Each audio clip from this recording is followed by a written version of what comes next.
In his recent budget, the Tamil Nadu finance minister had allocated a first of its kind 20 crore fund for NGOs in Tamil Nadu who look after abandoned animals and strays. And with me, the finance minister himself. Thank you very much for your time.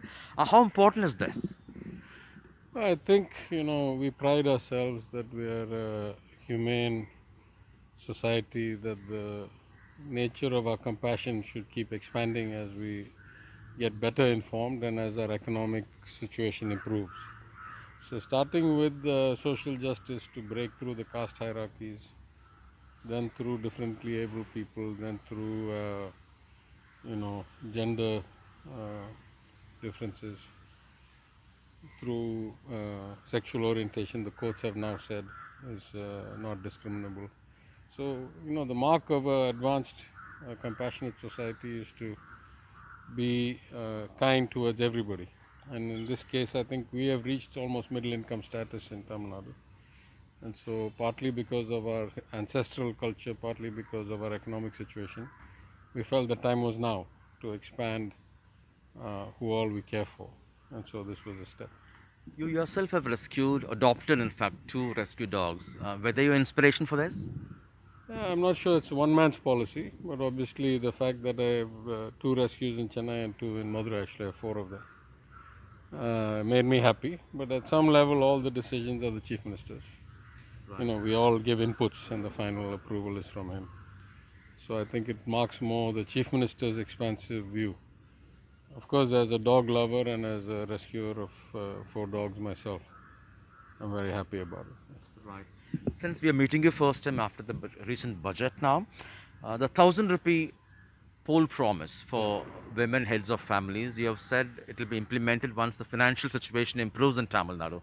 How soon do you think that could be It's plausible? hard for me to say. I mean, if I knew, I'd say it then. But what I said there, maybe I can elaborate a bit more here. It's not even the financial situation alone that worries me. It is that every day, in every way, when we analyze the data, we find that there are. Good girl, come on. We find that there are many instances where we have huge leakage. Right. So, I've said very clearly, at least me personally, my philosophy is it is less of a problem if a few undeserving beneficiaries get something at an individual level. For example, if we insist on Aadhaar and fingerprint, but some people cannot get their fingerprint to match, especially older people, give them the rice anyway. It's okay. That's what we're supposed to do. It is more of a sin, in my opinion, and an administrative failure if uh, qualifying beneficiaries don't get the benefits they're supposed to get because our systems are not that great. For example, I've said in the budget that our analysis shows that those elderly most in need of support because they don't have a relative, they don't have somebody to help them navigate the system, don't have anybody to help them fill out the form, go through the process. Those are the people most likely to be missed by the system. So we start a system that says we want to take care of the bottom up. We are able to get the second last, the third last. We are not able to get the last. At least some of the data suggests. So that to me is a greater failure than a few beneficiaries getting undue benefits. But the greatest of all failures is when we find institutional kind of violation or malfeasance. So in many cases we have found where in the ration system or towards the 4,000 rupees or towards other aspects or in the gold loans, in the agricultural loans.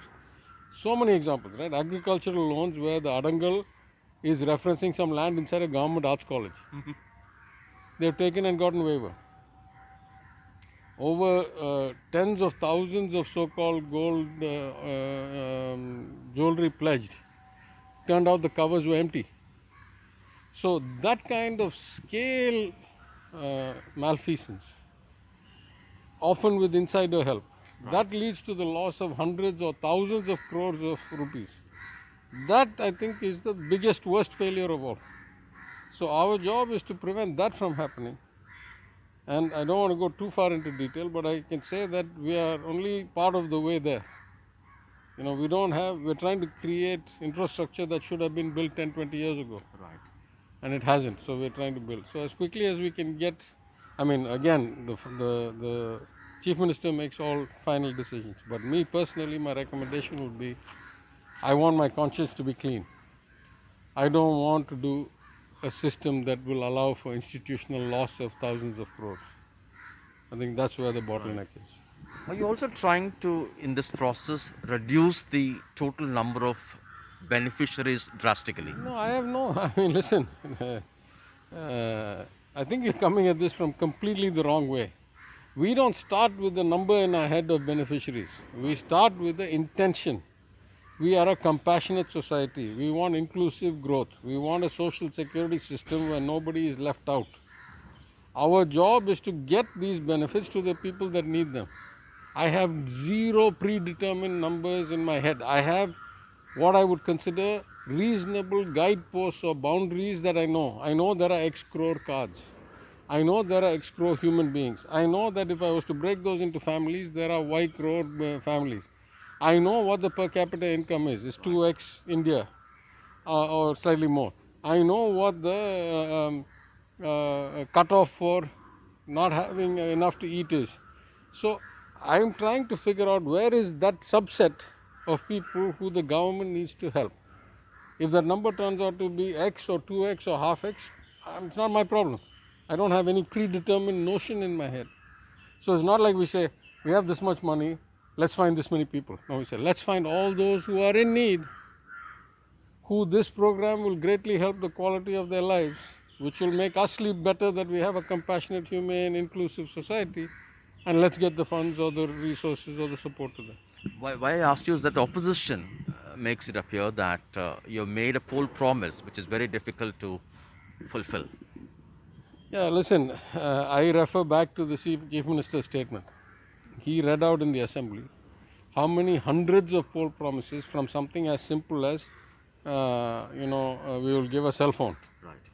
that the opposition has left behind. I'll go one step further. There is a government in Delhi which said at various points, forget poll promise, 15 lakhs per head or family. In government policy statement, give me 50 days, if all the black money is not gone, do X, Y, Z. All those have not been fulfilled. So in fact, I'll go one step further. I'm relatively new to politics. I am very cautious about what I do.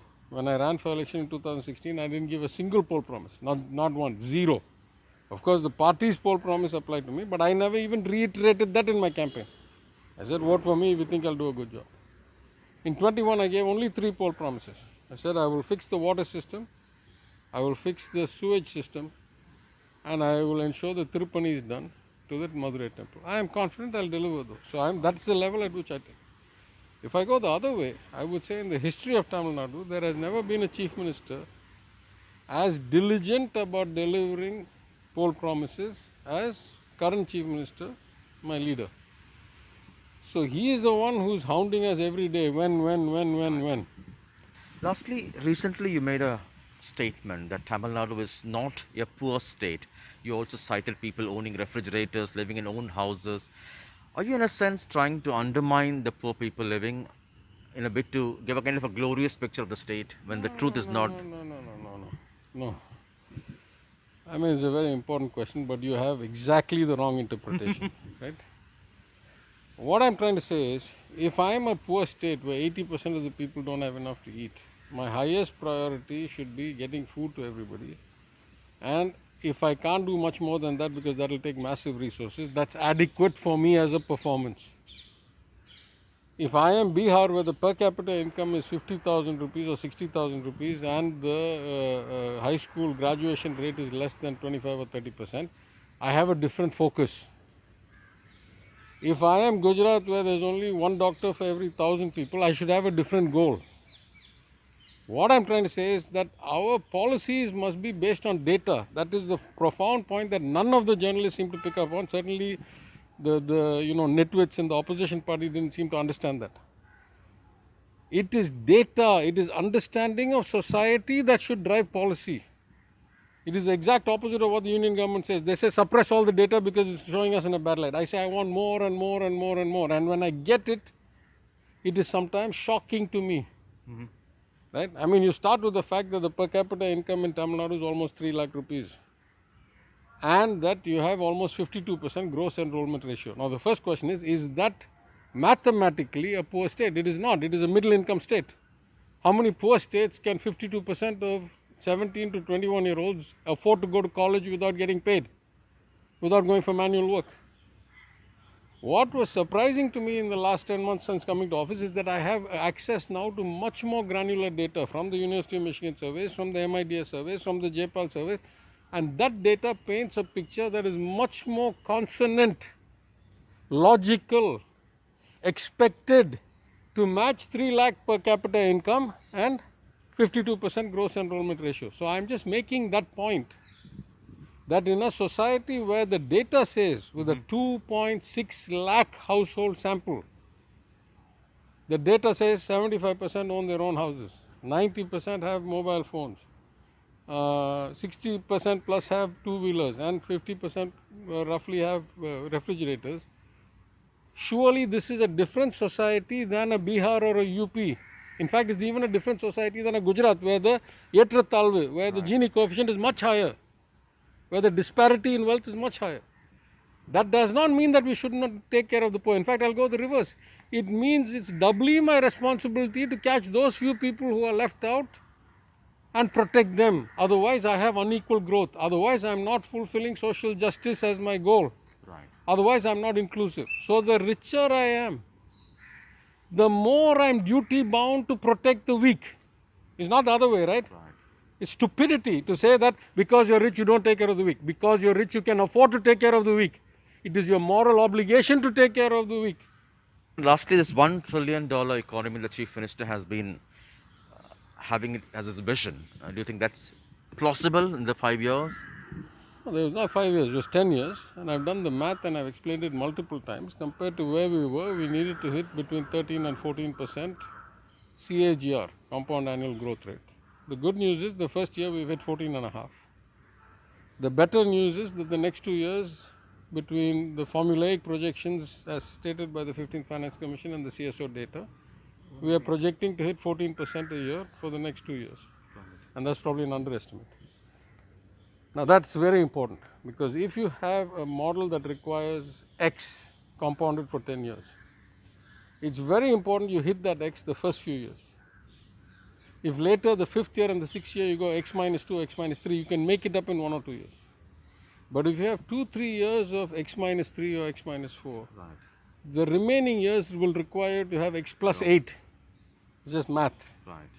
So it's hugely important the first 3 years, and I'm now much more comfortable that we will hit the target rate for the first 3 or 4 years. Once that happens, we are hedged, we are protected, even if we have 1 or 2 bad years. We can make it up in 1 or 2 years, because the compounding effects would have already baked in.